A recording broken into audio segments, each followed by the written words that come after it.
let's do Lesli Lemke, music. He's an autistic savant that you know, Dr. Carl is very, very familiar with. And he was born in Wisconsin in 1952, and he couldn't walk till he was 15. And he couldn't see, he was blind, he had an IQ of 58, but he plays the piano flawlessly after hearing a piece. And I mean, literally in the middle of the night, they came out because they're like, did somebody leave the, you know, the television on? And they came out and found him playing flawless, beautiful classical music. And that's what we see, you know, in autistic savants is abilities that totally outmatch their normal conditions. So they might not be able to feed themselves or do their, you know, button their own clothing, and yet they have an ability that is far exceeding what even somebody that's studied for many years can typically do. And also, interestingly enough, spasticity would disappear when he'd play the music. So his inability to control his limbs, all of a sudden, smooth, totally in control when he would play music, which is often what happens with people. Music is a very, it goes deep into the soul. They can reach catatonic people often with music. Derek Pavloscini, he's an autistic savant that was born in 1979 in England, and he has absolute pitch and can play anything after hearing it once. I began playing at the age of 2, and I'll just give you a little chance to hear this here.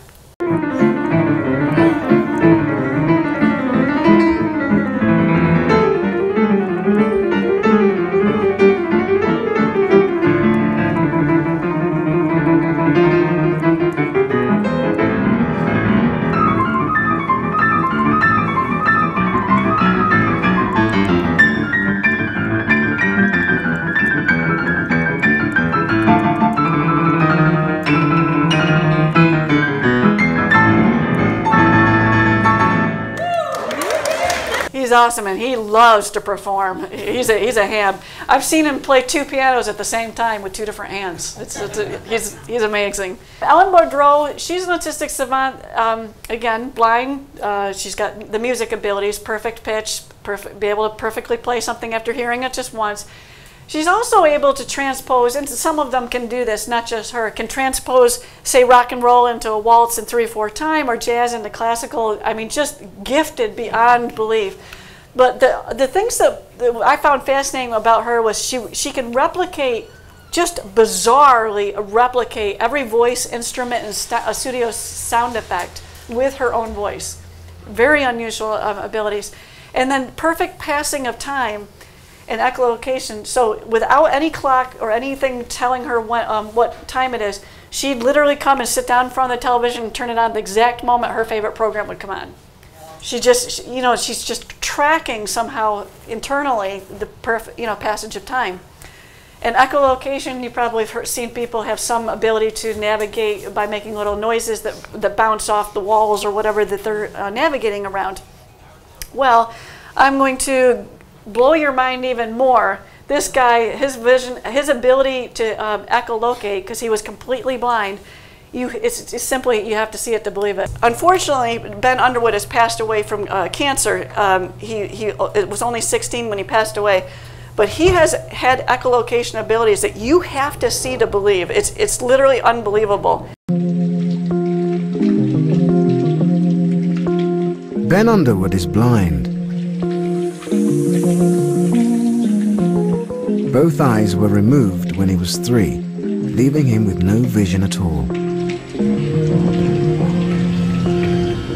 So how on earth does Ben do this? And this? And even this? I don't think I've ever come across somebody like Ben. You know, he was quite unique.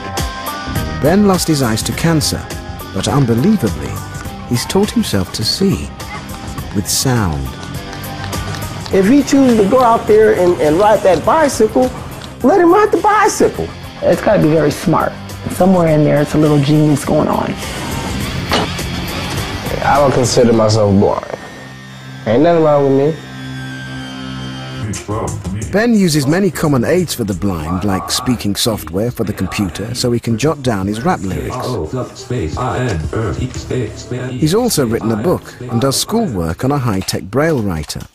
But what's unusual, what's truly unique, is what he doesn't use. Ben has no guide dog and never uses a white cane. He's not even using his hands. Instead, he sees with sound. He makes a sharp click which bounces back off nearby objects. Amazingly, Ben's ears pick up the echoes and he can precisely locate where things are. Ben is the only person in the world who sees using nothing but echolocation. They tested him to see how big or small of an object that he could see, and he could tell if it was a column, he could tell if it was a garbage can versus a car, a fire hydrant versus a bench. They were fascinated by him, so they did a lot of tests on him. I've seen him literally skating, roller skating, and just weaving between cars. I mean, watch a documentary on the guy. Ben Underwood is just absolutely fascinating.